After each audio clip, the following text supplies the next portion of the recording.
বিসিবির সভাপতির চেয়ার নিয়ে মিউজিক্যাল চেয়ারের খেলা চলছে। গত 2 বছরে এই চেয়ারে বসলেন 3 জন সাবেক ক্রিকেটার। সবশেষ মঙ্গলবার সভাপতির চেয়ারে বসে তামিম ইকবাল ঘোষণা দিলেন ক্রিকেটের ভাবমূর্তি ফিরিয়ে আনার।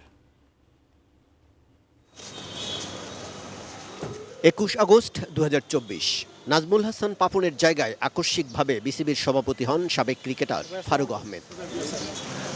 ঠিক 10 মাস পরই নাটকীয় পরিবর্তন। ফারুক আহমেদ হলেন খলনায়ক, দৃশ্যপটে আরেক সাবেক ক্রিকেটার আমিনুল ইসলাম বুলবুল। 30 মে 2025 বিসিবির সভাপতির চেয়ার রাঙালেন দেশের এই প্রথম টেস্ট সেঞ্চুরিয়ান ও প্রথম বিশ্বকাপের অধিনায়ক। তাকে ঘিরে ছিল অনেক প্রত্যাশা, কিন্তু বিতর্কিত নির্বাচন দিয়ে সবার আশার ধূলিসাৎ করে দিলেন তিনি।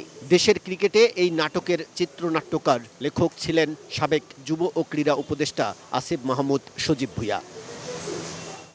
ঠিক 12 মাস পর আবারও চিত্রনাট্যের কুশীলব পরিবর্তন।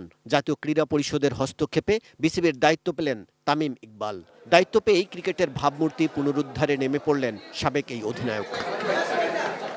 বিকেলে বিসিবির অ্যাডহক কমিটি ঘোষণা করে জাতীয় ক্রীড়া পরিষদ, আর সন্ধ্যায় অ্যাডহক কমিটির সদস্যদের নিয়ে সভা করেন কমিটির প্রধান তামিম ইকবাল।